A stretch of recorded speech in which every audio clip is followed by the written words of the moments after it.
এদিকে আজকের সবচেয়ে বড় খবর, যা দেখলে রীতিমতো আপনাদের চোখ কপালে উঠে যাবে। ইরানি স্যাচুরেশন অ্যাটাকে হতভম্ব আমেরিকা। প্রথমে যাচ্ছে ড্রোন, পেছনে সেজ্জিল ফাত্তা। এ নিয়ে থাকবে আজকের একটি গুরুত্বপূর্ণ প্রতিবেদন। প্রথমে ড্রোন, এরপর ব্যালিস্টিক মিসাইল, তারপর ক্রুজ মিসাইল। ঠিক এভাবেই হামলা চালিয়ে প্রতিপক্ষকে উচিত শিক্ষা দিচ্ছে ইরান। রাডারের চোখ এড়িয়ে পৌঁছে যাচ্ছে হামলার লক্ষ্যবস্তুতে। মুহূর্তের মধ্যেই ভেদ করছে বহু স্তরের প্রতিরক্ষা ব্যবস্থা। জানান দিচ্ছে যে সুরক্ষা ব্যবস্থাকে একসময় অভেদ্য মনে করত ইরানের শত্রুরা, সেটিতেই এখন ফাটল ধরাতে সক্ষম মোস্তফা খামেনির সেনারা। তেহরানের বার্তা খুবই স্পষ্ট, যুদ্ধ আর আগের মতো নেই। প্রতিপক্ষকে ঘায়েল করতে ইরান বদলেছে পুরনো যুদ্ধ কৌশল। প্রথমে হামলার লক্ষ্যবস্তুর দিকে নিক্ষেপ করছে একের পর এক সস্তা ড্রোন। প্রতিটি ড্রোনের উদ্দেশ্য প্রতিপক্ষের প্রতিরক্ষা ব্যবস্থা ব্যস্ত রাখা। ঠিক সেই সময় কয়েক হাজার কিলোমিটার গতিতে উঠতে সক্ষম এমন ব্যালিস্টিক মিসাইল ছুটছে ইরান। এদিকে পুতিনের প্রযুক্তিতে ইরানি ড্রোন অপ্রতিরোধ্য। ইরানি ড্রোনকে আরও ভয়ঙ্কর করছে রাশিয়া। এ নিয়ে থাকবে আজকের একটি গুরুত্বপূর্ণ প্রতিবেদন। পুরো মধ্যপ্রাচ্য, আমেরিকা, ইসরায়েল সবগুলো দেশ একযোগে লড়ছে ইরানের সাথে, তবুও কিছুতেই পেরে উঠছে না। উল্টো দাউ দাউ করে জ্বলছে উপসাগরীয় অঞ্চলের মার্কিন ঘাঁটি থেকে সামরিক স্থাপনা। শুধু তাই নয়, মার্কিন গোয়েন্দা কার্যালয়কেও গুঁড়িয়ে দিচ্ছে তেহরান। আমেরিকা ইরানের কাছে সামরিক কূটনৈতিক দুইভাবেই হেরে গেছে। ইরানের এই জয়ের পেছনের কারিগর তেহরানের ড্রোন ভান্ডার। ইরানি ড্রোনে যখন মধ্যপ্রাচ্য ক্ষতবিক্ষত, তখন মাথায় হাত মার্কিন কর্তাদের। প্রশ্ন উঠেছে, ইরানের শাহেদ ড্রোনে কি ব্যবহার হচ্ছে রুশ কোমেটা এম প্রযুক্তি? পশ্চিম এশিয়ায় একাধিক সিআইএ কার্যালয়ে হামলার বিষয়ে তদন্তে নেমেছে মার্কিন যুক্তরাষ্ট্র। এদিকে শুরুর আগেই শেষ কুর্দি আমেরিকান ষড়যন্ত্র। আমেরিকার পরিকল্পনা ভেসে গেল ইরানি ঝড়ে। এ নিয়ে থাকবে আজকের একটি গুরুত্বপূর্ণ প্রতিবেদন।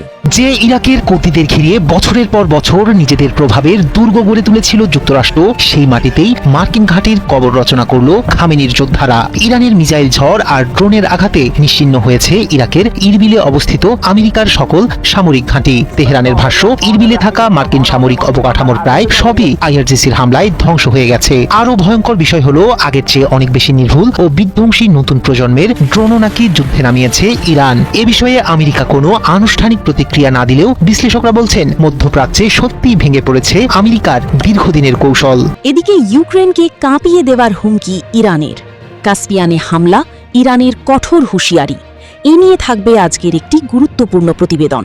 কাস্পিয়ান সাগরে হঠাৎ বিস্ফোরণ, মুহূর্তেই আগুনে জ্বলতে শুরু করলো একটি ইরানি বাণিজ্যিক জাহাজ। একজন নাবিক নিহত, আরেকজন আহত। অভিযোগের তীর সরাসরি ইউক্রেনের দিকে। কিন্তু এখানেই শেষ নয়। এই ঘটনার পর ইউরোপীয় ইউনিয়ন, জাতিসংঘ সবার কাছে কঠোর পদক্ষেপের দাবি তুলেছে তেহরান। একই সময়ে ইউক্রেনের প্রেসিডেন্ট ভলোদিমির জেলেনস্কির বিস্ফোরক দাবি। রাশিয়া নাকি ইউক্রেনকে মার্কিন ঘাঁটিতে হামলার তথ্য দিচ্ছে। তাহলে কি ইউক্রেন এখন সরাসরি মধ্যপ্রাচ্যের যুদ্ধে অংশ নিয়ে নিল? এদিকে 11 মার্কিন ফাইটারদের ধ্বংস হয়ে গেল। অবিশ্বাস্য ইরানি সাফল্য ট্রাম্পের চোখে সর্ষে ফুল। এনে থাকবে আজকের একটি গুরুত্বপূর্ণ প্রতিবেদন। মধ্যপ্রাচ্যকে যেন মাত্র কয়েকদিনে মার্কিন সেনাদের গোরস্থানে পরিণত করেছে ইরান। যুদ্ধবিরতি চুক্তি ভেঙে যাওয়ার পর মার্কিন সামরিক ঘাঁটিগুলোতে হামলা চালিয়ে 200 জনেরও বেশি মার্কিন সেনাকে হত্যার দাবি করেছে তেহরান। খামেনির যোদ্ধাদের বিধ্বংসী জবাবে লণ্ডভণ্ড পুরো মধ্যপ্রাচ্য। আর সেই আগুনে পুড়ে ছাই আমেরিকার সামরিক রসদ। ইরানের ইসলামিক রেভলিউশনারি গার্ড কর্পস আইআরজিসির দাবি, 8 থেকে 22 জুলাইয়ের মধ্যে মধ্যপ্রাচ্যে আমেরিকার সামরিক স্থাপনা ও সরঞ্জামের উপর চালানো হামলায় ব্যাপক ক্ষয়ক্ষতি হয়েছে যুদ্ধবিমান, সামরিক কমান্ড, সেনাঘাঁটি। আইআরজিসির ভাষ্য, এটি কেবল পাল্টা আঘাত নয়, বরং ওয়াশিংটনের জন্য একটি কঠোর বার্তা। যুদ্ধ শুরু করেছে আমেরিকা, কিন্তু বিরামহীন মিসাইলের ঝড় তুলেছে ইরান। যুদ্ধক্ষেত্রে কে এগিয়ে আর কার ক্ষয়ক্ষতি বেশি, সেই প্রশ্নের মাঝেই এবার বড় ধরনের দাবি করল ইরানের ইসলামিক রেভলিউশনারি গার্ড কর্পস বা আইআরজিসি। তাদের ভাষ্য, মাত্র 2 সপ্তাহের হামলায় মধ্যপ্রাচ্য জুড়ে যুক্তরাষ্ট্রের সামরিক অবকাঠামোতে নজিরবিহীন ক্ষয়ক্ষতি হয়েছে। এদিকে বা সরাসরি মোদীকে হটানোর ডাক, ককরোচরা চলে গেলেও মাঠে রাহুল গান্ধী। এনে থাকবে আজকের একটি গুরুত্বপূর্ণ প্রতিবেদন। শুরুটা হয়েছিল নিট প্রশ্নপত্র ফাঁস আর পরীক্ষায় অনিয়মের মধ্য দিয়ে, যার জেরে ভারতের রাজপথে নামে অগণিত শিক্ষার্থী। দেশ জুড়ে বিক্ষোভের মুখে অবশেষে পদত্যাগ করেন শিক্ষামন্ত্রী ধর্মেন্দ্র প্রধান। তবে সেই ঘটনাকেই যেন রাজনৈতিক পট পরিবর্তনের মুহূর্ত হিসেবে দেখছেন লোকসভার বিরোধী দলীয় নেতা রাহুল গান্ধী। ধর্মেন্দ্র প্রধানের বিদায়ের কয়েক ঘন্টা পরেই দিলেন রাজনৈতিক বার্তা। জানালেন, ফুরিয়ে আসছে মোদী সরকারের সময়। তবে কি 2 বছর আগে বাংলাদেশের জেনজিদের দেখানো পথেই হাঁটছেন ভারতের লোকসভার সোচ্চার কণ্ঠ রাহুল গান্ধী? ভারতের রাজনীতিতে কি তবে আসতে চলেছে নতুন মোড়। এদিকে রাডার ইন্টারসেপ্টর শেষ, চরম বিপদে ডোনাল্ড ট্রাম্প, পিছু হটল আমেরিকা, বাধ্য হয়ে হামলা বন্ধ। এ নিয়ে থাকবে আজকের একটি গুরুত্বপূর্ণ প্রতিবেদন। সময়ের ব্যবধান মাত্র 2 সপ্তাহ। এর মাঝেই নিজের দেওয়ার নির্দেশনা থেকে পিছু হটলেন মার্কিন প্রেসিডেন্ট ডোনাল্ড ট্রাম্প। বললেন নতুন করে ইরানে হামলা চালাবে না আমেরিকা, খোলা রাখতে চান কূটনৈতিক আলোচনার পথ। তবে কি মোজতবা খামিনির নেতৃত্বাধীন ইরানকে ভয় পাচ্ছেন ট্রাম্প? ইরানের সক্ষমতার সামনে কি হার মানতে বাধ্য হচ্ছে মার্কিন সেনারা? এদিকে হিট লিস্টে ডোনাল্ড ট্রাম্প কোনো মতে প্রাণে বেঁচে ফিরেছেন। কি ঘটেছিল সেদিন? বেরিয়ে এলো নতুন এক চাঞ্চল্যকর তথ্য, যা জানলে আপনাদের চোখ কপাল উঠে যাবে। এ নিয়ে থাকবে আজকের একটি গুরুত্বপূর্ণ প্রতিবেদন। দিন সবকিছুই যেন স্বাভাবিক ছিল। ততক্ষণে আন্তর্জাতিক সম্মেলনও শেষ, চলছিল দেশে ফেরার প্রস্তুতি। ঠিক তখনই ঘটে যায় অপ্রত্যাশিত এক ঘটনা।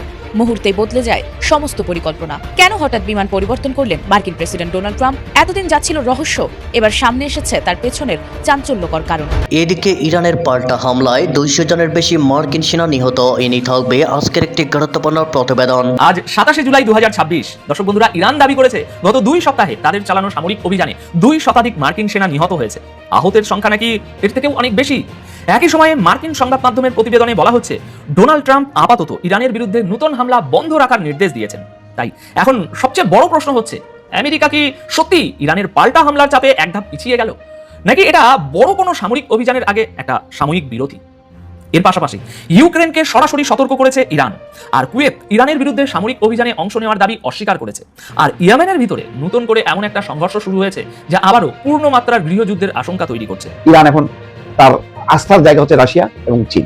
সুতরাং এই মেকানিজমে এখন আমেরিকা মহা দুশ্চিন্তার মধ্যে আছে। শেষ পর্যন্ত ইরানের বিরুদ্ধে তারা যুদ্ধ করে বিজয়ী হতে পারবে কি পারবে না। প্রথমে ড্রোন, এরপর ব্যালিস্টিক মিসাইল, তারপর ক্রুজ মিসাইল। ঠিক এভাবেই হামলা চালিয়ে প্রতিপক্ষকে উচিত শিক্ষা দিচ্ছে ইরান। রাডারের চোখ এড়িয়ে পৌঁছে যাচ্ছে হামলার লক্ষ্যবস্তুতে। মুহূর্তের মধ্যেই ভেদ করছে বহু স্তরের প্রতিরক্ষা ব্যবস্থা। জানান দিচ্ছে যে সুরক্ষা ব্যবস্থাকে একসময় অভেদ্য মনে করত ইরানের শত্রুরা, সেটিতেই এখন ফাটল ধরাতে সক্ষম মোজতবা খামিনির সেনারা। ইরানের বার্তা খুবই স্পষ্ট, যুদ্ধ আর আগের মতো নেই। প্রতিপক্ষকে ঘায়েল করতে ইরান বদলেছে পুরনো যুদ্ধ কৌশল। প্রথমে হামলার লক্ষ্যবস্তুর দিকে নিক্ষেপ করছে একের পর এক সস্তা ড্রোন। প্রতিটি ড্রোনের উদ্দেশ্য প্রতিপক্ষের প্রতিরক্ষা ব্যবস্থা ব্যস্ত রাখা। ঠিক সেই সময় কয়েক হাজার কিলোমিটার গতিতে উঠতে সক্ষম এমন ব্যালিস্টিক মিসাইল ছুটছে ইরান। আর এর পর মুহূর্তেই রাডারের নজর এড়িয়ে মাটির খুব কাছ দিয়ে ক্রুজ মিসাইল নিক্ষেপ করছে তেহরান। সামরিক বিশ্লেষকরা বলছেন প্রতিপক্ষকে ঘায়েল করতে স্যাচুরেশন অ্যাটাক কৌশল প্রয়োগ করছে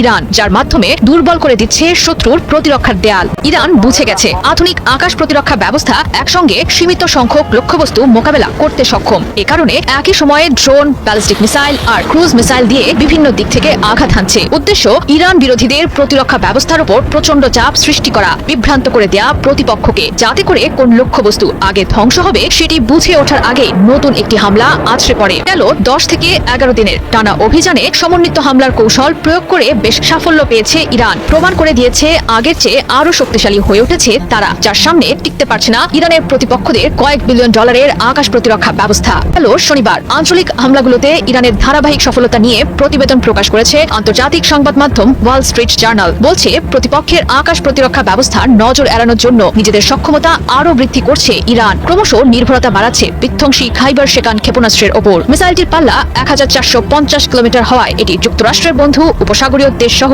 ইসরায়েলে জোরালো আঘাত হানতে সক্ষম। ক্ষেপণাস্ত্র বিশেষজ্ঞ ফ্যাবিয়ান হিন্সের ভাষ্যমতে চলমান যুদ্ধ থেকে গুরুত্বপূর্ণ অভিজ্ঞতা অর্জন করেছে ইরান। কোন কৌশলে শত্রুর আকাশ প্রতিরক্ষা ব্যবস্থা ভেদ করা যায় সেটি এখন আগের চেয়ে ভালোভাবেই বুঝতে পারছে। ধারণা করা হচ্ছে বর্তমানে ইরানের কাছে আছে 1000-এর বেশি ব্যালিস্টিক মিসাইল, সচল আছে 2/3 মিসাইল লঞ্চার। পুরো মধ্যপ্রাচ্য, আমেরিকা, ইসরায়েল সবগুলো দেশ একযোগে লড়ছে ইরানের সাথে, তবুও কিছুতেই পেরে উঠছে না। উল্টো দাউ দাউ করে জ্বলছে উপসাগরীয় অঞ্চলের মার্কিন ঘাঁটি থেকে সামরিক স্থাপনা। শুধু তাই নয়, মার্কিন গোয়েন্দা কার্যালয়কেও গুঁড়িয়ে দিচ্ছে তেহরান। আমেরিকা ইরানের কাছে সামরিক, কূটনৈতিক দুই ভাবেই হেরে গেছে। ইরানের এই জয়ের পেছনের কারিগর তেহরানের ড্রোন ভান্ডার। ইরানি ড্রোনে যখন মধ্যপ্রাচ্য ক্ষতবিক্ষত, তখন মাথায় হাত মার্কিন কর্তাদের। প্রশ্ন উঠেছে, ইরানের শাহেদ ড্রোনে কি ব্যবহার হচ্ছে রুশ কোমেটা এম প্রযুক্তি? পশ্চিম এশিয়ায় একাধিক সিআইএ কার্যালয়ে হামলার বিষয়ে তদন্তে নেমেছে মার্কিন যুক্তরাষ্ট্র।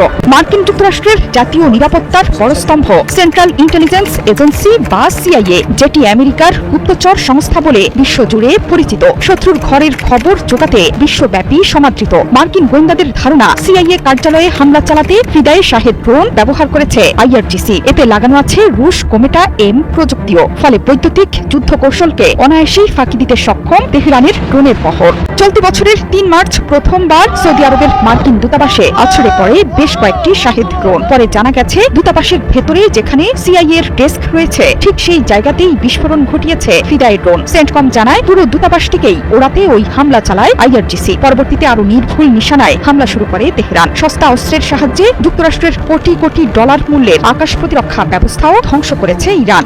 সৌদির পাশাপাশি কুয়েত, কাতার ও বাহরাইনের মতো আরব রাষ্ট্রগুলোর মার্কিন দূতাবাস ও সেনা ঘাঁটিতে জোরালো আঘাত হানে আইআরজিসি। এবারও খুঁজে খুঁজে সিআইএ কার্যালয়ে হামলা। মার্কিন গোয়েন্দাদের ধারণা, ইরানি ড্রোনের সাফল্যের নেপথ্যে মস্কোর কোমেটা এম প্রযুক্তি। কোমেটা এম প্রযুক্তির জেরে যুদ্ধের খরচ ও ক্ষয়ক্ষতির পরিমাণ যে আকাশচুম্বী হবে সেটি নিয়ে শঙ্কিত মার্কিন গোয়েন্দারা। এতে নিহত সৈন্যের সংখ্যাও বৃদ্ধির শঙ্কায় তারা। সামরিক বিশ্লেষকদের মতে রুশ কোমেটা এম প্রযুক্তির দুটো দিক আছে। বৈদ্যুতিক যুদ্ধ কৌশলকে ফাঁকি দেওয়ার পাশাপাশি ড্রোন বা মিসাইলের কৃত্রিম উপগ্রহের দেখানো রাস্তায় চালানোর সক্ষমতা আছে তার। এর জেরে থার্ড বা প্যাট্রিয়টের মতো আকাশ প্রতিরক্ষা ব্যবস্থা থাকা সত্ত্বেও সেগুলোকে মাঝ আকাশে ধ্বংস করতে ব্যর্থ পশ্চিম এশিয়ার যুদ্ধরত মার্কিন বাহিনী। সেনাকর্তাদের দাবি, রণকৌশলকে পুরোপুরি ঘুরিয়ে দিতে পারে রুশ কোমেটা এম প্রযুক্তি। এতে থাকতে পারে ৮ থেকে ৩২টি অ্যান্টেনা, যেগুলো শত্রু সেনার পাঠানো বেতার কম্পাঙ্ককে চিহ্নিত করে পাঠিয়ে দেয় মহাশূন্যে। ফলে অকেজো হয়ে পড়ে ইলেকট্রনিক্স ওয়ারফেয়ার। এই সুযোগে বিশেষ প্রযুক্তিতে হামলার লক্ষ্যবস্তু ঠিক করে ইরানি ড্রোনের বহর। ইরাকের কুর্দিদের ঘিরে বছরের পর বছর নিজেদের প্রভাবের দুর্গ গড়ে তুলেছিল যুক্তরাষ্ট্র। সেই মাটিতেই মার্কিন ঘাঁটির কবর রচনা করল খামেনির যোদ্ধারা। ইরানের মিসাইল ঝড় আর ড্রোনের আঘাতে নিশ্চিহ্ন হয়েছে ইরাকের ইরবিলে অবস্থিত আমেরিকার সকল সামরিক ঘাঁটি। তেহরানের ভাষ্য, ইরবিলে থাকা মার্কিন সামরিক অবকাঠামোর প্রায় সবই আইআরজিসির হামলায় ধ্বংস হয়ে গেছে। আরো ভয়ঙ্কর বিষয় হলো, আগের চেয়ে অনেক বেশি নির্ভুল ও বিধ্বংসী নতুন প্রজন্মের ড্রোনও নাকি যুদ্ধে নামিয়েছে ইরান। এ বিষয়ে আমেরিকা কোনো আনুষ্ঠানিক প্রতিক্রিয়া না দিলেও বিশ্লেষকরা বলছেন মধ্যপ্রাচ্যে সত্যিই ভেঙে পড়েছে আমেরিকার দীর্ঘদিনের কৌশল। ইরাকের কুর্দিস্তান অঞ্চলের রাজধানী ইরবিলে থাকা যুক্তরাষ্ট্রের প্রায় সব সামরিক অবকাঠামো হামলায় ধ্বংস করেছে ইসলামী প্রজাতন্ত্র। দেশটির সেনাবাহিনীর মুখপাত্র মোহাম্মদ আকরেমিনিয়া রাষ্ট্রীয় টেলিভিশনে দেয়া বক্তব্যে বলেন, ইসলামিক রেভলিউশনারি গার্ড কর্পস বা আইআরজিসির সাম্প্রতিক হামলায় ইরবিলে থাকা মার্কিন সামরিক স্থাপনাগুলোর প্রায় সবই ধ্বংস হয়েছে। তার দাবি, এসব হামলার ফলে যুক্তরাষ্ট্রের গুরুত্বপূর্ণ সামরিক অবকাঠামো বড় ধরনের ক্ষতির মুখে পড়েছে এবং অনেক স্থাপনা কার্যক্রম পরিচালনার সক্ষমতাও হারিয়েছে। শুধু ইরবিল নয়, মধ্যপ্রাচ্যের বিভিন্ন দেশে অবস্থিত মার্কিন সামরিক ঘাঁটিতেও সাম্প্রতিক হামলায় ব্যাপক ক্ষয়ক্ষতি হয়েছে বলে দাবি করেন আকরেমিনিয়া। তার ভাষ্য, যুক্তরাষ্ট্রকে এখন বুঝতে হবে যে ইরানের সামরিক সক্ষমতা আগের চেয়ে অনেক বেশি শক্তিশালী এবং আধুনিক প্রযুক্তি নির্ভর। তিনি আরও একটি গুরুত্বপূর্ণ তথ্য তুলে ধরেন। তার দাবি, ইরান এখন আরশ-2 ড্রোনের চেয়েও উন্নত, অধিক নির্ভুল এবং আরও কার্যকর হামলাকারী ড্রোন ব্যবহার করছে। অর্থাৎ ইরান শুধু ক্ষেপণাস্ত্র নয়, ড্রোন প্রযুক্তিতেও নিজেদের সক্ষমতা আরও বাড়িয়েছে বলে বার্তা দিতে চাইছে। আকরেমিনিয়া আরও বলেন, সামরিক শক্তি প্রয়োগ করে ইরানের জনগণের উপর নিজেদের ইচ্ছা চাপিয়ে দেয়া কখনোই সম্ভব নয়। তার ভাষায়, যতদিন যুক্তরাষ্ট্র এই বাস্তবতা উপলব্ধি না করবে ততদিন প্রয়োজন হলে সামরিক অভিযান চালিয়ে যেতে প্রস্তুত রয়েছে ইরান। তবে ইরানের এই দাবির বিষয়ে এখনো স্বাধীনভাবে কোনো আন্তর্জাতিক সংস্থা বা নিরপেক্ষ সূত্র নিশ্চিত তথ্য দিতে পারেনি। তবে একটি বিষয় পরিষ্কার, মধ্যপ্রাচ্যে ইরান ও যুক্তরাষ্ট্রের এই পাল্টাপাল্টি অবস্থান এখন শুধু সামরিক সংঘাতেই সীমাবদ্ধ নয়, এর সঙ্গে জড়িয়ে আছে আঞ্চলিক প্রভাব বিস্তার, কৌশলগত ঘাঁটির নিয়ন্ত্রণ এবং দীর্ঘদিনের ভূ রাজনৈতিক প্রতিদ্বন্দ্বিতা। আর সেই কারণেই ইরবিলকে ঘিরে নতুন এই দাবি মধ্যপ্রাচ্যের উত্তেজনাপূর্ণ পরিস্থিতিকে আরও জটিল করে তুলেছে। কাস্পিয়ান সাগরে হঠাৎ বিস্ফোরণ, মুহূর্তেই আগুনে জ্বলতে শুরু করলো একটি ইরানি বাণিজ্যিক জাহাজ। একজন নাবিক নিহত, আরেকজন আহত। অভিযোগের তীর সরাসরি ইউক্রেনের দিকে। কিন্তু এখানেই শেষ নয়। এই ঘটনার পর ইউরোপীয় ইউনিয়ন, জাতিসংঘ সবার কাছে কঠোর পদক্ষেপের দাবি তুলেছে তেহরান। একই সময়ে ইউক্রেনের প্রেসিডেন্ট ভলোদিমির জেলেনস্কির বিস্ফোরক দাবি, রাশিয়া নাকি ইউক্রেনকে মার্কিন ঘাঁটিতে হামলার তথ্য দিচ্ছে। তাহলে কি ইউক্রেন এখন সরাসরি মধ্যপ্রাচ্যের যুদ্ধে অংশ নিয়ে নিল? কাস্পিয়ান সাগরে হামলার পর পরিস্থিতি দ্রুত উত্তপ্ত হয়ে উঠেছে। ইরানের পররাষ্ট্র মন্ত্রণালয়ের তথ্য অনুযায়ী ইউক্রেনের হামলায় একটি ইরানি বাণিজ্যিক জাহাজে বিস্ফোরণ ঘটে। এতে একজন নাবিক নিহত হন এবং আরেকজন আহত হন। তেহরান এই ঘটনাকে সরাসরি শত্রুতাপূর্ণ ও অপরাধমূলক হামলা বলে আখ্যা দিয়েছে। এরপরই ইরান ইউক্রেনের এয়ারফোর্সকে তলব করে আনুষ্ঠানিক প্রতিবাদ জানায়। শুধু তাই নয়, পররাষ্ট্রমন্ত্রী আব্বাস আরাকচি ইউরোপীয় ইউনিয়নের পররাষ্ট্র নীতি প্রধানকে ইউক্রেনের বিরুদ্ধে কঠোর ও সিদ্ধান্তমূলক ব্যবস্থা নেওয়ার আহ্বান জানান।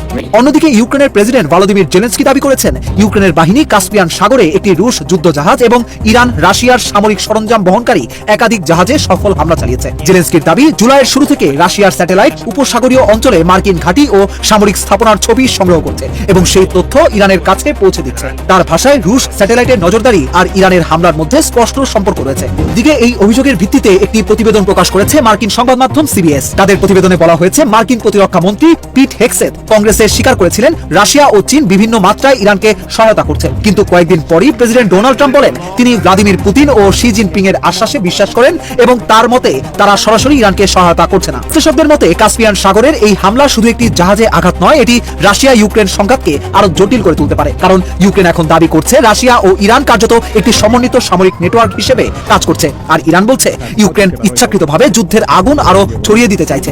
একদিকে কাস্পিয়ান সাগরে হামলা, অন্যদিকে রাশিয়ার বিরুদ্ধে গোয়েন্দা তথ্য ফাঁসের অভিযোগ, আর তার মাঝেই ইরানের কঠোর হুঁশিয়ারি। ফলে প্রশ্ন উঠছে, এই সংঘাত কি শুধু ইউক্রেন বা মধ্যপ্রাচ্যের মধ্যে সীমাবদ্ধ থাকবে, নাকি বিশ্ব রাজনীতিকে নিয়ে যাবে আরো বড় এবং আরো বিপজ্জনক এক সংঘর্ষের দিকে? সবকিছু যেন স্বাভাবিক ছিল, ততক্ষণে আন্তর্জাতিক সম্মেলনও শেষ, চলছিল দেশে ফেরার প্রস্তুতি। ঠিক তখনই ঘটে যায় অপ্রত্যাশিত এক ঘটনা, মুহূর্তেই বদলে যায় সমস্ত পরিকল্পনা। কেন হঠাৎ বিমান পরিবর্তন করলেন মার্কিন প্রেসিডেন্ট ডোনাল্ড ট্রাম্প? এতদিন যা ছিল রহস্য, এবার সামনে এসেছে তার পেছনের চাঞ্চল্যকর কারণ। নিউ ইয়র্ক টাইমস একটি অনুসন্ধানী প্রতিবেদন প্রকাশ করেছে, যেখানে বলা হয়েছে ন্যাটো শীর্ষ সম্মেলন শেষে তুরস্ক থেকে ফেরার সময় ট্রাম্প ও তার বহনকারী বিমানকে লক্ষ্য করে আকাশপথে হামলার পরিকল্পনা করেছিল ইরান সমর্থিত সশস্ত্র গোষ্ঠীগুলো। ঠিক তখনই নির্ভরযোগ্য গোয়েন্দা তথ্য পাওয়ার পরই ট্রাম্পকে অবিলম্বে বিমান পরিবর্তনের পরামর্শ দেয় মার্কিন সিক্রেট সার্ভিস। প্রতিবেদনে মার্কিন প্রশাসনের একাধিক কর্মকর্তার বরাতে জানানো হয়েছে, হামলার লক্ষ্য ছিল শুধু একটি নির্দিষ্ট বিমান নয়, বরং ট্রাম্প যে বিমানেই থাকুন সেটিকেই আকাশে ধ্বংস করার পরিকল্পনা ছিল হামলাকারীদের। তুরস্কের আঙ্কারায় ট্রাম্প গিয়েছিলেন কাতারের উপহার দেয়া বোয়িং 7478 বিমানে। তবে বিমানটিতে পুরনো এয়ারফোর্স 1 এর মতো পূর্ণাঙ্গ ক্ষেপণাস্ত্র প্রতিরক্ষা ব্যবস্থা নেই, তাই নিরাপত্তা ঝুঁকি বিবেচনায় শেষ পর্যন্ত পুরনো এয়ারফোর্স 1 এই দেশে ফেরেন তিনি। এদিকে ন্যাটো সম্মেলনে গণমাধ্যম কর্মীদের প্রশ্নের জবাবে ট্রাম্প বলেন তাকে হত্যার চেষ্টা নতুন কিছু নয়, তিনি বিভিন্ন হিট লিস্টে রয়েছেন এবং এতদিন ভাগ্য তার পক্ষে থাকলেও সেটি সবসময় নাও থাকতে পারে। শুরুর দিকে ট্রাম্প দাবি করেছিলেন ব্রিটেনে অবস্থানরত মার্কিন সেনাদের নতুন বিমানটি দেখানোর সুযোগ দিতেই তিনি বিমান বদলেছেন। তবে পরে নিউ ইয়র্ক টাইমস জানায় মূল কারণ ছিল সিক্রেট সার্ভিসের কঠোর নিরাপত্তা সতর্কতা। প্রতিবেদনে আরো বলা হয়েছে এই হুমকির তথ্য মার্কিন প্রশাসনের খুব সীমিত কয়েকজন কর্মকর্তার মধ্যেই রাখা হয়েছিল, এমনকি কংগ্রেসের অনেক শীর্ষ সদস্যকেও বিস্তারিত জানানো হয়নি। হোয়াইট হাউস আনুষ্ঠানিকভাবে মন্তব্য না করলেও এক ঊর্ধ্বতন কর্মকর্তা ট্রাম্পকে হত্যার হুমকি অব্যাহত থাকার বিষয়টি স্বীকার করেছেন। একই সময়ে ইসরায়েল ও ট্রাম্পকে হত্যার সম্ভাব্য ষড়যন্ত্র নিয়ে যুক্তরাষ্ট্রকে কিছু গোয়েন্দা তথ্য দেয়। তবে মার্কিন কর্মকর্তাদের মতে তুরস্কে বিমান বদলের সিদ্ধান্ত যে সুনির্দিষ্ট হুমকির ভিত্তিতে নেওয়া হয়েছিল সেটি ইসরায়েলের দেয়া তথ্য থেকে সম্পূর্ণ আলাদা। এদিকে কাতারের দেয়া নতুন বিমানটিতে এখনো সব ধরনের প্রতিরক্ষা প্রযুক্তি যুক্ত হয়নি বলে নিজেও স্বীকার করেছেন ট্রাম্প। হোয়াইট হাউস জানিয়েছে অতিরিক্ত নিরাপত্তা প্রযুক্তি সংযোজনের জন্য আগামী শরতে প্রায় 1 মাস বিমানটি সেবার বাইরে থাকবে। ওই সময় ট্রাম্প আবারও পুরনো এয়ারফোর্স 1 ব্যবহার করবেন। মার্কিন সিক্রেট সার্ভিসও জানিয়েছে বর্তমানে তাদের সুরক্ষায় থাকা ব্যক্তিদের বিরুদ্ধে হুমকির মাত্রা ইতিহাসের অন্যতম সর্বোচ্চ পর্যায়ে পৌঁছেছে। আর মার্কিন গোয়েন্দাদের ধারণা 2020 সালে ইরানি কমান্ডার কাশেম সোলাইমানি নিহত হওয়ার পর থেকেই ট্রাম্পকে লক্ষ্য করে প্রতিশোধমূলক হামলার সুযোগ খুঁজছে ইরান সংশ্লিষ্ট বিভিন্ন সশস্ত্র গোষ্ঠী। সময়ের ব্যবধান মাত্র 2 সপ্তাহ, এর মাঝেই নিজের দেওয়ার নির্দেশনা থেকে পিছু হটলেন মার্কিন প্রেসিডেন্ট ডোনাল্ড ট্রাম্প। বললেন নতুন করে ইরানে হামলা চালাবে না আমেরিকা, খোলা রাখতে চান কূটনৈতিক আলোচনার পথ। তবে কি মোজতবা খামিনির নেতৃত্বাধীন ইরানকে ভয় পাচ্ছেন ট্রাম্প? ইরানের সক্ষমতার সামনে কি হার মানতে বাধ্য হচ্ছে মার্কিন সেনারা? গেল শুক্রবার মার্কিন সামরিক বাহিনীকে নতুন নির্দেশনা দেন ট্রাম্প, বলেন ইরানে বিমান হামলা বন্ধ রাখার কথা। অথচ বিগত 2 সপ্তাহ আগেও ছিল ভিন্ন চিত্র, প্রতিদিনই মার্কিন সামরিক বাহিনীকে নির্দেশনা দিতেন ইরানে হামলা চালানোর জন্য। তবে এবার নিজের মত বদলালেন ট্রাম্প, দিলেন না অনুমোদন, ইরানে সামরিক হামলা চালানো থেকে বিরত থাকতে বললেন মার্কিন বাহিনীকে। এমনটাই দাবি করছে আন্তর্জাতিক সংবাদ মাধ্যম এক্সিওস। সামরিক বিশ্লেষকদের ধারণা ইরানের সঙ্গে কূটনৈতিক পথে অগ্রসর হতে চাইছেন ট্রাম্প, বুঝতে পারছেন কমে এসেছে মার্কিন সামরিক বাহিনীর সক্ষমতা। যদিও মুখে বলছেন পূর্ণমাত্রার সামরিক অভিযান চালানোর জন্য প্রস্তুত মার্কিন সেনারা, তবে বাস্তবতা বলছে ভিন্ন কথা। ইরানের ধারাবাহিক হামলার সম্মুখীন হয়ে মার্কিন হামলার কার্যকারিতা পৌঁছে গেছে সর্বোচ্চ সীমায়। এ কারণেই আপাতত ইরানে হামলা স্থগিত রেখেছেন ট্রাম্প। গেল 2 দিন ধরে ইরানে হামলা চালানো থেকে বিরত আছে আমেরিকা। সম্প্রতি একটি প্রতিবেদন প্রকাশ করেছে যুক্তরাষ্ট্রভিত্তিক বার্তা সংস্থা নিউ ইয়র্ক টাইমস। বলছে, ইরানের পাল্টা হামলা প্রতিহত করার মার্কিন সক্ষমতা আগের চেয়ে কমেছে অনেকটাই। আশঙ্কা, টানা হামলা মোকাবেলা করলে যে কোনো সময় ফুরিয়ে যেতে পারে ইন্টারসেপ্টরের মজুদ। যুদ্ধ আরো তীব্র হলে মধ্যপ্রাচ্যে থাকা প্যাট্রিয়ট মিসাইল প্রতিরক্ষা ব্যবস্থা কমে যাওয়ার সম্ভাবনা উড়িয়ে দেওয়া যায় না। এই আশঙ্কা থেকেই গেল শুক্রবার শীর্ষ উপদেষ্টা ও মন্ত্রিসভার জ্যেষ্ঠ সদস্যদের সঙ্গে বৈঠকের পর ইরানে হামলা বন্ধের সিদ্ধান্ত নেন ট্রাম্প। ইতোমধ্যেই স্যাচুরেশন অ্যাটাক পরিচালনা করে যুক্তরাষ্ট্রকে কোণঠাসা করেছে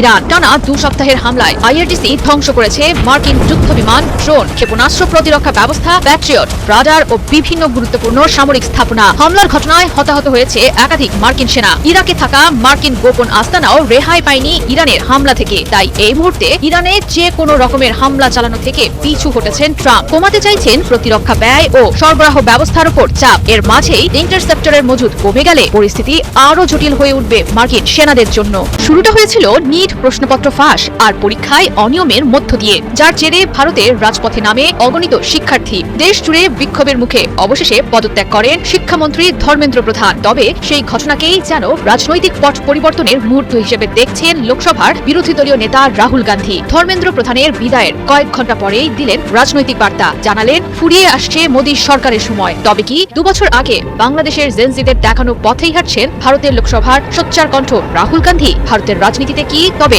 আসতে চলেছে নতুন মোড়? এই সরকারকে বিদায় জানানোর সময় এসে গেছে। ঠিক এই বার্তা দিয়েই মোদী সরকারকে হুঁশিয়ারি দিলেন রাহুল গান্ধী। সামাজিক মাধ্যম এক্সে পোস্ট দিয়ে আভাস দিলেন, ভারতের রাজনীতিতে শুরু হতে যাচ্ছে নতুন লড়াই। স্পষ্টভাবে প্রকাশ করলেন নিজের লক্ষ্যের কথা। বললেন, কেন্দ্রীয় শিক্ষামন্ত্রীর পদত্যাগে পার পাবে না ক্ষমতাসীন বিজেপি সরকার। তার দাবি, দেশের তরুণ, কৃষক, শ্রমিক সহ সাধারণ মানুষের ক্ষোভের জবাব দিতে হবে মোদী প্রশাসনকে। ধারণা করা হচ্ছে, কেন্দ্রীয় শিক্ষামন্ত্রী ধর্মেন্দ্র প্রধানের পদত্যাগকে নতুন রাজনৈতিক অস্ত্র হিসেবে ব্যবহার করতে চাইছেন ভারতের সাবেক প্রধানমন্ত্রী ইন্দিরা গান্ধীর উত্তরসূরি রাহুল গান্ধী। বিক্ষুব্ধ শিক্ষার্থীরা রাজপথ ছাড়লেও তিনি এখনো সরব। বলছেন, ক্ষমা চাইতে হবে প্রধানমন্ত্রীকে, করতে হবে শিক্ষার্থীদের ওপর সহিংসতার বিচার। ঘটে যাওয়া আন্দোলন কোনো বিচ্ছিন্ন ঘটনা নয়, এটি ছিল দীর্ঘদিনের জন অসন্তোষের বহিঃপ্রকাশ, যা বিভিন্ন শ্রেণী পেশার মানুষকে দাঁড় করিয়েছে একই কাতারে। সরকারের আশ্বাস আর সরকারি প্রতিনিধিদের সঙ্গে 3 দফা বৈঠকের পর গেল শনিবার অবশেষে 1 মাসের বেশি সময়ের আন্দোলন প্রত্যাহার করেছে ককরোচ জনতা পার্টি সিজেপি। ইতোমধ্যেই ভেঙে ফেলা হয়েছে দিল্লির বিক্ষোভস্থল যন্তর মন্তরের মঞ্চ। যদিও অনেকের মনেই প্রশ্ন, প্রতিবেশী বাংলাদেশের ছাত্র আন্দোলনের মতোই কি পূর্ণকালীন রাজনীতিতে যাবে ককরোচ জনতা পার্টি সিজেপি? দলটির মুখপাত্র আশুতোষ রাঙ্কা এবং সৌরভ দাস বলছে, তাদের লক্ষ্য আন্দোলনটিকে তৃণমূল পর্যায়ে নিয়ে যাওয়া, যা আভাস দিচ্ছে আপাত দৃষ্টিতে শিক্ষার্থীদের আন্দোলন থেমে গেল যে কোনো মুহূর্তে টান পড়তে পারে মোদী সরকারের গদিতে। চলে চলা ছাত্র আন্দোলনের উত্তাপ পৌঁছে গেছে দেশটির ক্ষমতাসীন বিজেপি জোটের অন্দরমহলেও। বিজেপি নেতৃত্বাধীন জোট সরকারের প্রভাবশালী ও আসামের রাজস্বমন্ত্রী কেশব মহন্তের মেয়ে দিবিশা মহন্তকেও দেখা গিয়েছে প্রতিবাদকারীদের সঙ্গে সুর মিলিয়ে সরকার বিরোধী স্লোগান দিতে, যা প্রমাণ করে দেয় নরেন্দ্র মোদীর সরকার ব্যবস্থাপনার সঙ্গে আর একমত হতে পারছেন না জোট সঙ্গীরাও। এদিকে ইরানের পাল্টা হামলায় 200 জনের বেশি মার্কিন সেনা নিহত। হরমুজ প্রণালীর নিয়ন্ত্রণ ও ব্যবস্থাপনা নিয়ে চলমান উত্তেজনার জেরে ইরান ও যুক্তরাষ্ট্রের মধ্যে নতুন করে সংঘর্ষ শুরু হয়েছে। পাকিস্তানের মধ্যস্থতায় স্বাক্ষরিত যুদ্ধবিরতি চুক্তি ভেঙে যাওয়ার পর থেকেই দুই দেশের মধ্যে পাল্টাপাল্টি হামলা চলছে। যুক্তরাষ্ট্রের প্রেসিডেন্ট ডোনাল্ড ট্রাম্প গত 8 জুলাই যুদ্ধবিরতি কার্যকরের বিষয়টি বাতিল ঘোষণা করার পর থেকে এই সংঘাত নতুন মাত্রা পায়। ইরানের ইসলামী বিপ্লবী গার্ড বাহিনী আইআরজিসি জানিয়েছে, মার্কিন আগ্রাসনের জবাবে অপারেশন নাসর 2 নামে 15 দিনব্যাপী পাল্টা অভিযান পরিচালনা করেছে তারা। শনিবার 25 জুলাই তাসনিম নিউজ এজেন্সিকে দেওয়া এক সাক্ষাৎকারে আইআরজিসির মুখপাত্র ব্রিগেডিয়ার জেনারেল হোসেন মহিবি জানান, মধ্যপ্রাচ্যে ইরানের বিরুদ্ধে হামলা চালাতে ব্যবহৃত মার্কিন ঘাঁটিগুলোকেই এই অভিযানের মূল লক্ষ্যবস্তু করা হয়েছিল। আইআরজিসির দাবি অনুযায়ী এই অভিযানে অন্তত 8টি মার্কিন সামরিক ঘাঁটিতে হামলা চালানো হয়, যার মধ্যে একটি ঘাটের 20টি হ্যাঙ্গার সম্পূর্ণ ধ্বংস করা হয়েছে। সামরিক সরঞ্জাম ও বিমান ধ্বংসের খতিয়ান। আইআরজিসির মুখপাত্রের দাবি অনুযায়ী ইরানের এই অতর্কিত ও শক্তিশালী হামলায় মার্কিন বাহিনীর বিপুল পরিমাণ সামরিক সম্পদ ও আকাশ প্রতিরক্ষা ব্যবস্থা ধ্বংস হয়েছে। ইরান এখন তার আস্থার জায়গা হচ্ছে রাশিয়া এবং চীন। সুতরাং এই মেকানিজমে এখন আমেরিকা মহা দুশ্চিন্তার মধ্যে আছে। শেষ পর্যন্ত ইরানের বিরুদ্ধে তারা যুদ্ধ করে বিজয়ী হতে পারবে কি পারবে না। রাশিয়ার কারণে আমেরিকা মহা বিপদে আছে। ইরান এখন যেই হামলাগুলো করছে আমেরিকার নানা স্থাপনা ঘাঁটিতে, সেগুলো বলা হচ্ছে যে এর পেছনে কলকাঠি নাড়ছে রাশিয়া। রাশিয়া এমন নিখুঁতভাবে তাদের অবস্থান চিহ্নিত করে তেহরানের কাছে বা ইরানের কাছে সরবরাহ করছে যে তার ভিত্তিতে ইরান হামলা চালাচ্ছে এবং সেই হামলাগুলো একেবারে লক্ষ্যভেদী হচ্ছে, অর্থাৎ একেবারে সুনির্দিষ্ট জায়গায় এসে আঘাত করছে। তেমন কিছু উদাহরণ তারা তদন্ত করে তারা বুঝতে পারছে যে এখানে মানে ইরানের পক্ষে এটা কোনোভাবেই সম্ভব না রাশিয়ার সহযোগিতা ছাড়া, কারণ ইরানের এরকম অত্যাধুনিক স্যাটেলাইট প্রযুক্তি নেই যেটা দিয়ে মার্কিন অবস্থান মানে উপসাগরে বা মধ্যপ্রাচ্যে তাদের যে বিভিন্ন জায়গায় যে গোপন আস্তানাগুলো আছে সেই আস্তানা শনাক্ত করার মতন প্রযুক্তি ইরানের নেই, সেটি আছে রাশিয়া সেই প্রযুক্তিগুলো সরবরাহ করছে। এখানে বলা হচ্ছে যে মধ্যপ্রাচ্যের যুক্তরাষ্ট্রের সামরিক স্থানগুলোতে ইরানের হামলা নিয়ে প্রকাশ্যে যতটুকু স্বীকার করা হচ্ছে, রাশিয়া আসলে তার চেয়ে বেশি সক্রিয় ভূমিকা পালন করছে। ইরান এবং ইসরায়েল যুক্তরাষ্ট্র যুদ্ধের দিকে প্রথম খবর আসে যে মার্কিন গোয়েন্দা সংস্থা সিআইএ এর অবকাঠামো লক্ষ্য করে হামলা চালাচ্ছে তেহরান। যুদ্ধ শুরুর 3 দিনের মাথায় 3রা মার্চ দ্য ওয়াশিংটন পোস্ট এই সংক্রান্ত বিষয়ে অভিজ্ঞ দুটি সূত্রের বরাতে জানায় রিয়াদে মার্কিন দূতাবাসের ভেতরে থাকা একটি সিআইএ স্টেশনে হামলা চালানো হয়েছে। মার্কিন দূতাবাসের ভেতরে থাকা একটা সিআইএ স্টেশনে হামলা চালানো হয়েছে। এরপর 6 মার্চ মার্কিন গোয়েন্দা সূত্রের বরাতে সিএনএন জানায় পারস্য উপসাগরে মার্কিন সেনা সদস্য এবং যুদ্ধ বিমানের অবস্থান শনাক্ত করতে তেহরানকে সহায়তা করছে মস্কো। সম্প্রতি আন্তর্জাতিক বার্তা সংস্থা রয়টার্স বুধবার জানায় সিআইএ এর অবকাঠামো বিশেষ করে সৌদি আরবের মার্কিন দূতাবাসে ইরানি ড্রোন হামলার পর মার্কিন গোয়েন্দারা এতে রাশিয়ার সম্ভাব্য সম্পৃক্ততা নিয়ে তদন্ত শুরু করেছে। হামলার নির্ভুল নিশানা এবং নিখুঁত কার্যকারিতা থেকে ধারণা করা হচ্ছে এর পেছনে হয়তো রুশ সহায়তা প্রমাণ আছে। তো কেন রাশিয়া সহায়তা করছে? রাশিয়া, চীন এই দুই দেশ কোনোভাবেই চায় না যে এই যুদ্ধে আমেরিকা জিতে যাক, ইসরায়েল জিতে যাক। যদি যুদ্ধে জিতে যায় তাহলে রাশিয়ার এবং চীনের মিত্র দেশগুলো বিশ্বব্যাপী তারা হুমকির মুখে পড়বে, অথবা দুর্বল দেশগুলো তারা সবাই আমেরিকা মুখী হবে, তারা কেউ রাশিয়া এবং চীন মুখী হবে না। সুতরাং এই যে প্রলম্বিত হচ্ছে ইরান আমেরিকার যুদ্ধ, এর পেছনে কারণ হচ্ছে যে কোনোভাবেই আমেরিকাকে জিততে দিতে চায় না রাশিয়া এবং চীন। এই কারণে যখন পাল্টা হামলা মানে কোথায় কোথায় আমেরিকান স্থাপনাগুলো আছে সেগুলো দেখিয়ে দিচ্ছে রাশিয়া এবং বলা হচ্ছে একই সঙ্গে চীন। তারা দুই দেশ এমন ভাবে গোয়েন্দা তথ্য সরবরাহ করছে এবং তাদেরকে আক্রমণের জন্য প্রস্তুত করানো হচ্ছে যাতে আমেরিকা বারবার ধাক্কা খেতে থাকে এবং যুদ্ধ প্রলম্বিত হয়। এবং যত যুদ্ধ প্রলম্বিত হবে তত আমেরিকা কোণঠাসা হবে, পরাস্ত হবে এবং আমেরিকার জনগণ এক পর্যায়ে চেপে যাবে তাদের প্রেসিডেন্টের উপর। তখন আমেরিকা যুদ্ধবাদী মানে পিছু হটবে। এই যে পিছু হটবে, ইরান যুদ্ধে জিতবে না আমেরিকা, এটাই হচ্ছে রাশিয়া চীনের একটা বিজয়। যে তাহলে তারা বিশ্বব্যাপী তাদের উপরেও অন্য দেশ আস্থা পাবে, যেমন ইরান এখন তার আস্থার জায়গা হচ্ছে রাশিয়া এবং চীন। সুতরাং এই মেকানিজমে এখন আমেরিকা মহা দুশ্চিন্তার মধ্যে আছে যে শেষ পর্যন্ত ইরানের বিরুদ্ধে তারা যুদ্ধ করে বিজয়ী হতে পারবে কি পারবে না। আজ 27শে জুলাই 2026। দর্শক বন্ধুরা, ইরান দাবি করেছে গত 2 সপ্তাহে তাদের চালানো সামরিক অভিযানে 2 শতাধিক মার্কিন সেনা নিহত হয়েছে। আহতের সংখ্যা নাকি এর থেকেও অনেক বেশি। একই সময়ে মার্কিন সংবাদ মাধ্যমের প্রতিবেদনে বলা হচ্ছে ডোনাল্ড ট্রাম্প আপাতত ইরানের বিরুদ্ধে নতুন হামলা বন্ধ রাখার নির্দেশ দিয়েছেন। তাই এখন সবচেয়ে বড় প্রশ্ন হচ্ছে, আমেরিকা কি সত্যি ইরানের পাল্টা হামলার চাপে এক ধাপ পিছিয়ে গেল, নাকি এটা বড় কোনো সামরিক অভিযানের আগে একটা সাময়িক বিরতি? এর পাশাপাশি ইউক্রেনকে সরাসরি সতর্ক করেছে ইরান, আর কুয়েত ইরানের বিরুদ্ধে সামরিক অভিযানে অংশ নেওয়ার দাবি অস্বীকার করেছে। আর ইয়েমেনের ভিতরে নতুন করে এমন একটা সংঘর্ষ শুরু হয়েছে যা আবারও পূর্ণমাত্রার গৃহযুদ্ধের আশঙ্কা তৈরি করছে। আজকের এই ভিডিওতে আমরা প্রতিটি ঘটনা আলাদা করে বুঝবো। তাই প্রথমেই আসা যাক সবচেয়ে বড় দাবিটির দিকে। ইরানের সরকারি সংবাদ সংস্থা ইরনা ও তাসনিমের মাধ্যমে একটি গুরুত্বপূর্ণ বক্তব্য সামনে এসেছে আজ। আইআরজিসির দায়িত্বশীল কমান্ডার জেনারেল হুসেন মহব্বির দাবি, গত 2 সপ্তাহে আমেরিকার বিরুদ্ধে চালানো অপারেশন নাসর 2-তে 2 শতাধিক মার্কিন সেনা নিহত হয়েছে। তার বক্তব্য অনুযায়ী আহত মার্কিন সেনার সংখ্যা নিহতদের থেকেও অনেক বেশি। জেনারেল মহব্বি আরও দাবি করেছেন, ইরান আমেরিকার 8টি পৃথক সামরিক ঘাঁটিকে লক্ষ্য করে হামলা চালিয়েছে। এর মধ্যে একটি ঘাঁটিতেই 20টি সামরিক শেল্টার পুরোপুরি ধ্বংস হয়ে গেছে। এখন এই দাবিটি যদি সত্যি হয় তাহলে চলমান মধ্যপ্রাচ্য সংঘাতের ক্ষেত্রে এটি অত্যন্ত বড় একটি ঘটনা। কারণ 2 শতাধিক মার্কিন সেনা নিহত হওয়ার অর্থ শুধু সামরিক ক্ষয়ক্ষতি নয়, এর রাজনৈতিক প্রভাবও অনেক বড় হতে পারে। কিন্তু এই জায়গায় একটা বিষয় পরিষ্কার রাখা জরুরি, ইরানের দেওয়া এই পরিসংখ্যান এখনো কোনো স্বাধীন সূত্র বা আনুষ্ঠানিক মার্কিন সূত্র নিশ্চিত করেনি।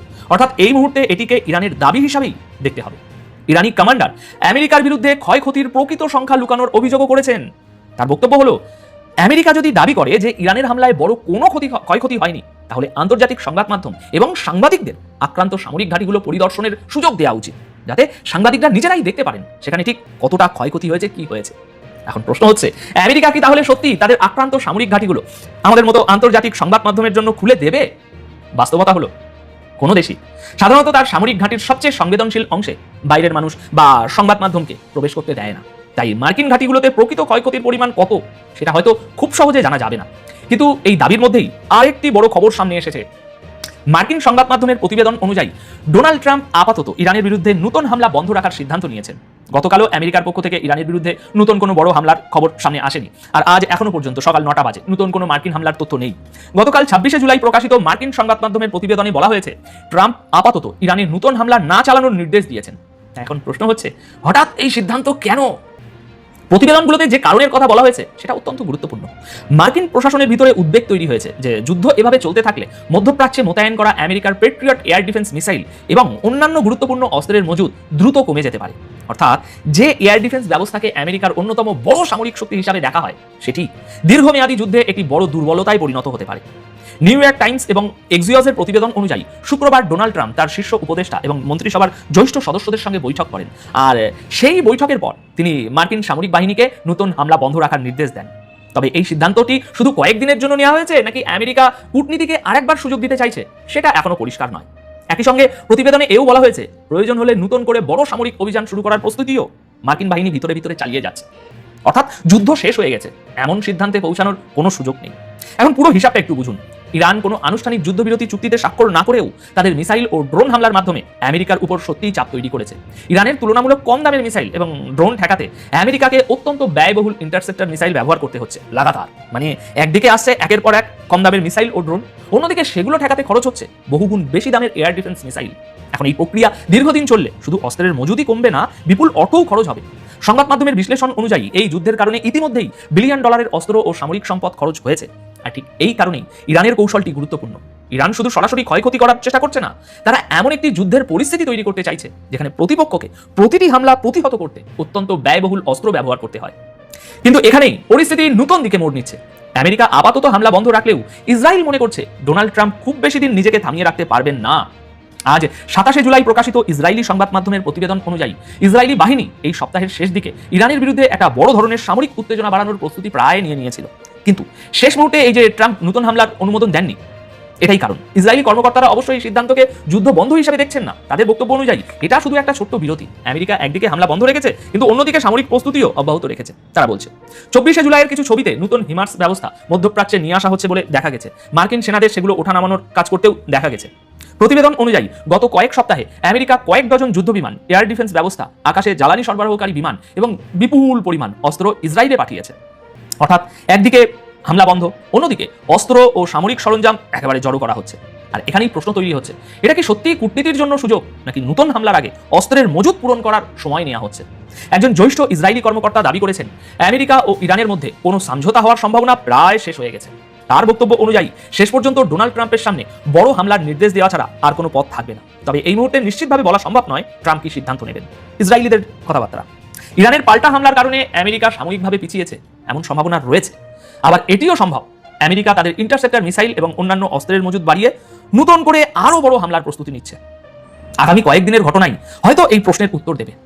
দর্শক বন্ধুরা, এবার আসা যাক ইরান ও ইউক্রেনের মধ্যে তৈরি হওয়া নতুন উত্তেজনার দিকে। ক্যাস্পিয়ান সাগরে ইরানের সাথে যুক্ত একটি বাণিজ্যিক জাহাজে হামলার পর ইউক্রেনকে সরাসরি সতর্ক করেছে তেহরান। আজ 27শে জুলাই ইরানের পররাষ্ট্র মন্ত্রণালয় এই হামলার কঠোর নিন্দা জানায়। ইরানের বক্তব্য অনুযায়ী ক্যাস্পিয়ান সাগরে একটি ইরানি বাণিজ্যিক জাহাজের উপর চালানো হামলা প্রকাশ্য শত্রুতামূলক পদক্ষেপ। ইরানি সরকারের দাবি হামলার ফলে জাহাজে বিস্ফোরণ ঘটে এবং এতে একজন ক্রু সদস্য নিহত হয়েছেন এবং আরও একজন আহত হয়েছেন। ইরানের বক্তব্য হলো ইউক্রেন নিজেই এই হামলার দায় স্বীকার করেছে, ফলে কারা হামলা করেছে তা নিয়ে আর কোনো অস্পষ্টতা নেই। এর আগে ইউক্রেনের প্রেসিডেন্ট জেলেন্সকি দাবি করেছিলেন, গতকাল আপনারা দেখেছেন, ইউক্রেনীয় বাহিনী ক্যাস্পিয়ান সাগরে একাধিক জাহাজকে লক্ষ্য করে হামলা চালিয়েছে। আর জেলেন্সকির বক্তব্য ছিল যে ওই জাহাজগুলো রাশিয়া ও ইরানের মধ্যে সামরিক সরঞ্জাম পরিবহনের কাজে ব্যবহার করা হচ্ছিল। জেলেন্সকি একটি যুদ্ধ জাহাজ এবং আরও কয়েকটি জাহাজে হামলার কথা বলেছিলেন। গতকাল আমরা জানিয়েছিলাম ওই জাহাজগুলোর মধ্যে একটি ইরানি কার্গো জাহাজও ছিল বলে এখন উল্লেখ করা হয়েছে। এখন তাহলে এই ঘটনার সরাসরি অর্থ কি? দেখুন, ইউক্রেন যুদ্ধের প্রভাব এখন শুধু ইউক্রেন ও রাশিয়ার ভৌগোলিক সীমার মধ্যে থাকছে না।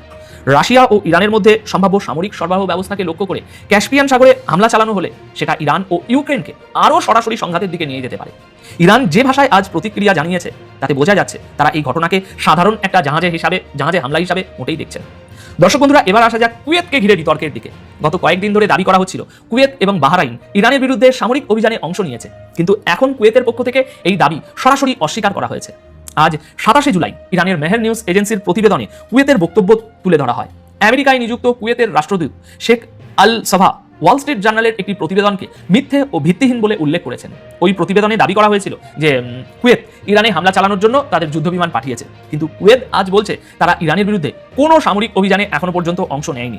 কুয়েতের বক্তব্য অনুযায়ী তারা যদি সত্যি এমন কোনো অভিযানে অংশ নিত তাহলে ইরান খুব সহজেই বুঝতে পারতো যে যুদ্ধবিমানগুলো কোন দিক থেকে আসছে, কোন দিকে যাচ্ছে। এখন প্রশ্ন হচ্ছে, ওয়াল স্ট্রিট জার্নালের প্রতিবেদনটি কি ভুল ছিল, নাকি যুদ্ধের আড়ালে এমন কিছু ঘটছে যেটাকে বিভিন্ন পক্ষ নিজেদের মতো করে উপস্থাপন করছে? এই মুহূর্তে নিশ্চিতভাবে শুধু এটুকুই বলা যায়, কুয়েত আনুষ্ঠানিকভাবে ইরানের বিরুদ্ধে সামরিক অভিযানে অংশ নেওয়ার দাবি সম্পূর্ণ অস্বীকার করেছে। আচ্ছা দর্শক বন্ধুরা, এবার ইয়েমেনের দিকে নজর দিন। ইয়েমেনে শুধু সৌদি আরব এবং হুতিদের মধ্যে উত্তেজনা চলছে না, ইয়েমেনের ভিতরেও পরিস্থিতি দ্রুত খারাপ হচ্ছে। গতকাল 26শে জুলাই সকাল পর্যন্ত ইয়েমেনের একাধিক এলাকায় হুতি বাহিনী